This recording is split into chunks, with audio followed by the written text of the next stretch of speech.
북한은 미국이 테러 지원국 명단에서 삭제하지 않았다면서 영변 핵시설의 원상 복구를 고려할 것이라고 밝혔습니다. 환율이 1,089원 40전으로 3년 9개월 만에 최고치로 올랐습니다. 1,100원 돌파도 시간 문제라는 분석이 나오고 있습니다. 미국 역사상 최초의 흑인 대통령 후보 시대를 여는 민주당 전당대회가 오늘 공식 개막됐습니다. 손병두 한국대학교육협의회 회장이 오는 2012년 이후 예정된 대입 완전 자율화 시기를 앞당길 수 있다고 밝혔습니다. 이상은 이 시간 주요 뉴스입니다.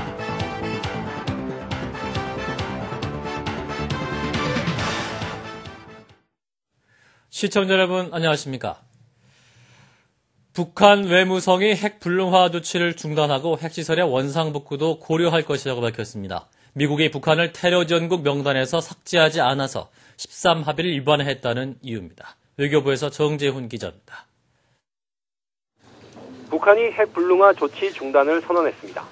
북한은 오늘 외무성 대변인 명의로 발표한 성명에서 영변 핵시설의 불능화 조치를 중단하고 원상 복구도 고려할 것이라고 밝혔습니다.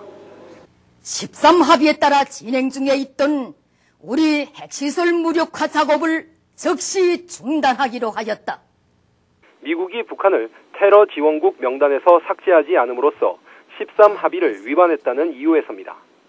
북한 외무성은 성명에서 미국의 13합의 이행 거부로 한반도 핵 문제 해결에 엄중한 난관이 조성됐다며 우리는 행동 대 행동의 원칙에 따라 대응 조치를 취하지 않을 수 없게 됐다고 밝혔습니다.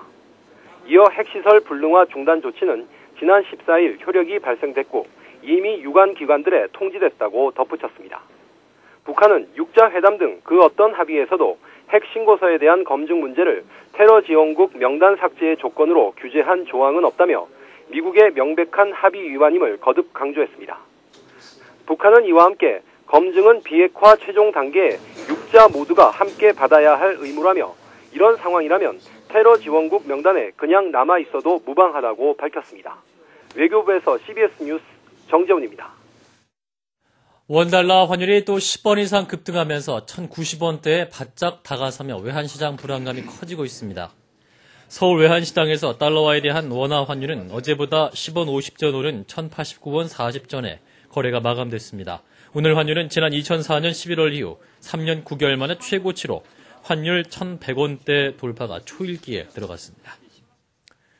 정부는 오늘 29개 공공기관을 통폐합하고 지방공항 3개를 민영화하는 내용의 제2차 공기업 선진화 방안을 발표했습니다. 장윤미 기자입니다.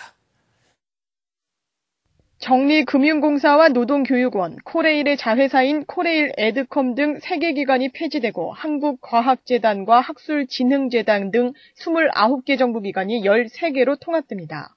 또 예금보험공사와 자산관리공사, 한국감정원 등 7개 기관은 기능이 축소되며 한국공항공사가 운영하는 14개 공항 중 최대 3곳의 경영권이 매각됩니다.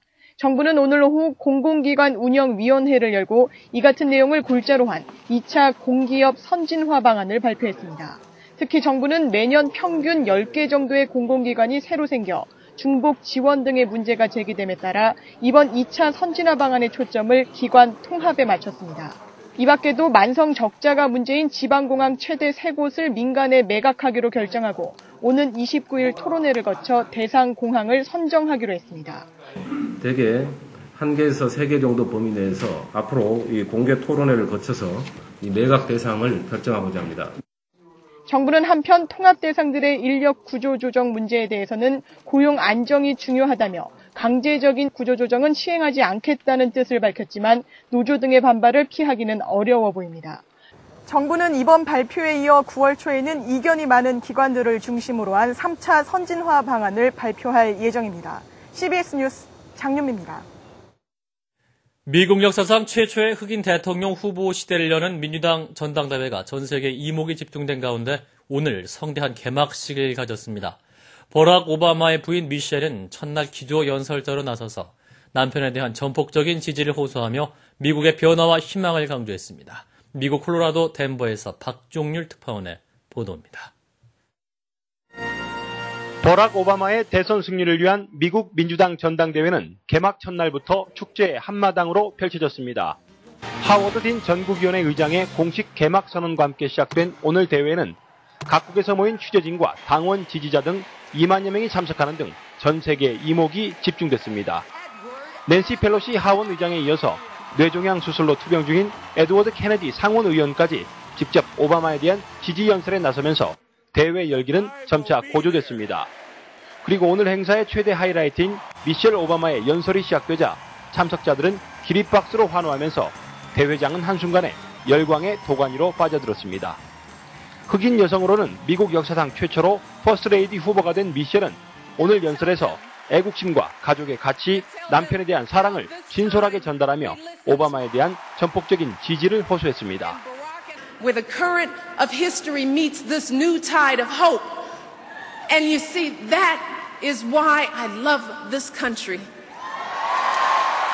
미셸 오바마의 연설이 끝나자 버락 오바마가 무대 전면에 마련된 대형 스크린을 통해 나타나 따뜻한 가족 사랑을 나누는 장면이 연출되는 등 깜짝 이벤트가 마련되기도 했습니다. 전당대회 개막 첫날 일정이 성공적으로 마무리된 가운데 내일은 힐러리 클린턴 상원 의원이 기조 연설자로 무대 위에 오를 예정입니다. 변화와 희망, 단합과 결속으로 8년 만에 정권 교체를 이뤄내려는 미국 민주당원들의 꿈과 의지는 3박 4일간의 전당대회를 통해 최고조에 이를 것으로 보입니다. 콜로라도 덴버에서 CBS 뉴스 박종률입니다. 정부의 종교 편향 방지 대책에도 불구하고 불교계가 내일 대규모 규탄 집회를 열기로 하는 등 정부와 불교계의 갈등이 확산되고 있습니다. 이와 관련해 주무부처인 문화체육관광부의 유인촌 장관은 오늘 기자간담회에서 제도 개선안을 조속히 마련하겠다고 밝혔지만 불교계는 예정대로 집회를 열 계획이라고 밝혀서 종교 편향 갈등은 쉽사리 가라앉지 않을 것으로 보입니다. 이명박 대통령은 오늘 이병순 KBS 비즈니스 사장을 KBS 신임 사장으로 임명했습니다. 청와대는 KBS 이사회에서 임명을 제청한 만큼 더 이상 지체할 이유가 없다면서 이같이 밝혔습니다. 이 사장은 정현주 전 사장의 자녀 임기인 1년 4개월간 사장직을 맡게 되며 KBS 공채 기자 출신으로는 처음으로 사장을 맡게 됐습니다. 손병두 한국대학교육협의회 회장은 CBS와 인터뷰에서 2012년 이후 예정된 대입 완전 자율화 시기를 앞당길 수 있다고 밝혀서 앞으로 대학 자율화 추진에 가속도가 붙을 전망입니다. 최승진 기자입니다. 대학 입시 3단계 자율화 방안은 학생부와 수능 반영 비율 자율 결정, 수능 응시 과목 축소, 2012년 이후 대입 완전 자율화를 실시하는 내용을 담고 있습니다.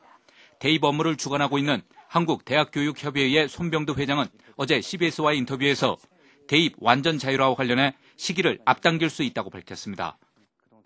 2012년에 이제 완전 자율화를 목표로 하고 있는데요. 정부의 정책 방향은 그렇게 나오고 여러 가지 제도 정비를 빨리빨리 해주면 우리 대학은 또 대학대로 열심히 노력해서 그 자율화를 좀 앞당기도록. 대입 자율화 세 번째 단계인 완전 자율화가 앞당겨질 경우 전 단계인 수능, 응시 과목 축소 등의 일정도 빨라질 것으로 예상됩니다. 손병두 회장은 또 사립학교법 재개정에 대해서 전면 재개정 또는 폐지, 대체입법 등 세 가지 방안에 대해 집중 검토하고 있다고 밝혔습니다. 9월 초까지는 그런 타스크포스 팀에서 이제 작업을 하고 국회가 정상화돼서 돌아가면 어쨌든 공청회도 하고 그래서 12월까지는 손병두 회장은 사립학교법 내용 중 개방형 이사제와 대학 평의원의 구성 등을 문제 삼으며 글로벌 스탠다드에 맞게 대학도 가야 한다고 강조했습니다. 손 회장은 이와 함께 기여 입학 제도는 아직 국민 정서상 받아들이기 어렵지 않겠느냐며 국민의 정서가 돌아서면 검토할 만한 것이라고 생각한다고 밝혔습니다. CBS 뉴스 최승진입니다. CBS 소년소녀합창단이 어제 저녁 청와대 영빈관에서 열린 후진타오 중국 국가주석 환영만찬에서 공연을 가졌습니다. 합창단은 이번 환영만찬 공연에서 경복궁 타령과 중국 전통민요 모리화를 불어 이명박 대통령 등 참석자로부터 박수갈채를 받았고 후주석은 한국말로 감사합니다라고 말하며 어린이 단원을 안아주기도 했습니다. 이번 만찬에서는 국립국악원이 전통음악 연주를 하고 가수 겸 배우 장나라가 한국과 중국가요를 불렀으며 합창단으로는 유일하게 CBS 소년소녀 합창단이 초청돼 공연을 펼쳤습니다.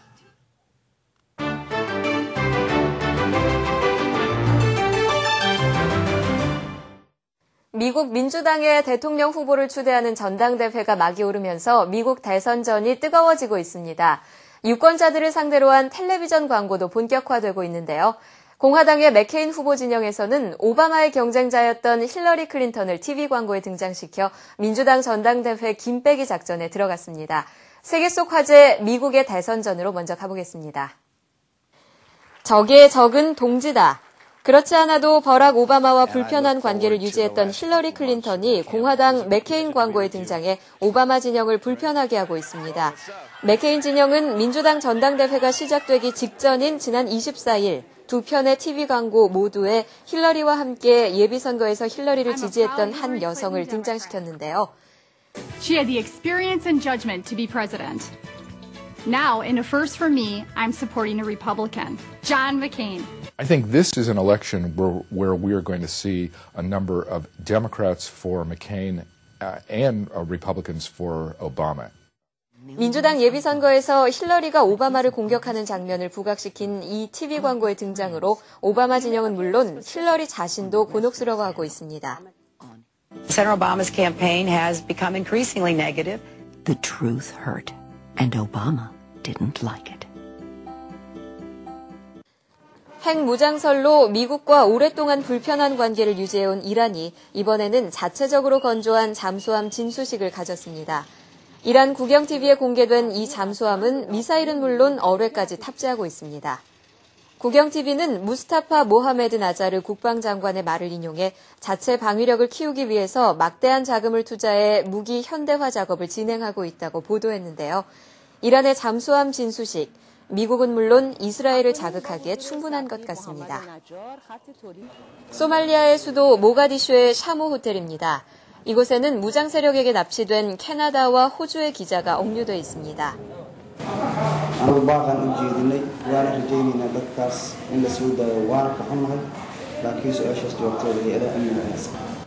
이 두 기자는 운전기사, 경호원 2명과 함께 엘라샤로 가던 중 모가디슈로부터 18km 떨어진 지점에서 납치됐습니다. 지금까지 김윤주였습니다.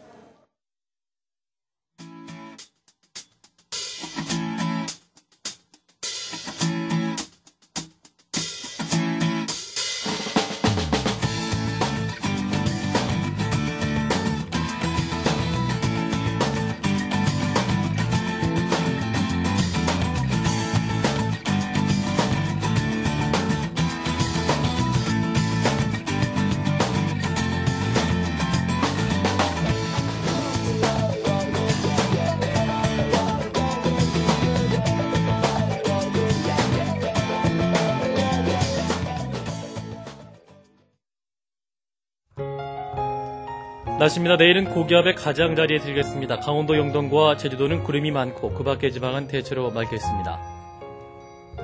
내일 아침 최저기온 17도에서 21도, 낮 최고기온은 25도에서 29도가 되겠습니다. 서울의 현재 기온 29.7도입니다. 이상으로 CBS 뉴스를 마칩니다. 고맙습니다.